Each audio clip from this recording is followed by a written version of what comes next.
വീണ്ടും പാകിസ്ഥാന് IMFിൻ്റെ ശക്തമായിട്ടുള്ള താക്കീത് വന്നിരിക്കുന്നു. IMF പറഞ്ഞിരിക്കുന്നത് പാകിസ്ഥാൻ IMF കൊടുത്ത ആ 10,000 കോടി രൂപ പാകിസ്ഥാൻ എങ്ങനെയാണ് ചെലവഴിക്കുന്നത് എന്നുള്ളതിൻ്റെ കൃത്യമായിട്ടുള്ള കണക്ക് വിവരങ്ങൾ IMFന് വേണം എന്നാണ് ഇപ്പോൾ IMF പാകിസ്ഥാനോട് ചോദിച്ചിരിക്കുന്നത്.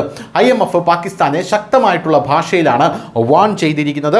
IMF wants that any deviation will jeopardise the entire IMF programme എന്നാണ് പറയുന്നത്. അതായത് ഈ തുകയിൽ നിങ്ങൾ എന്തെങ്കിലും വകമാറ്റി എന്നറിഞ്ഞു കഴിഞ്ഞാൽ സമ്പൂർണ്ണമായി പാകിസ്ഥാന് വലിയ രീതിയിലുള്ള ഉപരോധം ഏർപ്പെടുത്താനുള്ള തീരുമാനമാണ് IMF തങ്ങളുടെ പ്രസ്താവനയിലൂടെ പുറത്തുവിടുന്നത്.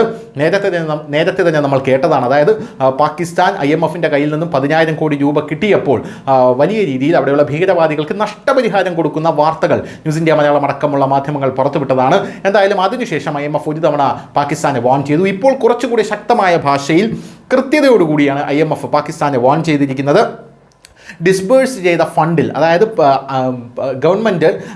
പാകിസ്ഥാൻ ഗവൺമെൻറ്റിന് അനുവദിച്ചിരിക്കുന്ന ഫണ്ടിൽ ഒരു തുക പോലും ഗവൺമെൻറ് ബഡ്ജറ്റ് ഫിനാൻസിങ്ങിനോ ഫിസിക്കൽ സപ്പോർട്ടിനോ ആയി ഉപയോഗിക്കരുത് എന്നാണ് കൃത്യമായി IMF പറഞ്ഞിരിക്കുന്നത്. നിങ്ങളുടെ ഗവൺമെൻറ്റിന് വേണ്ടിയിട്ടല്ല ഈ തുക തന്നിരിക്കുന്നത്, അതിനു വേണ്ടി ഉപയോഗിക്കരുത്, നിങ്ങളുടെ ഗവൺമെൻറ്റിലേക്ക് ഈ തുക എടുക്കരുത്. പോരാത്തതിന് IMF has made it clear that its bail out funds are exclusively for strengthening the State Bank of Pakistan reserves to address the balance of payment crisis.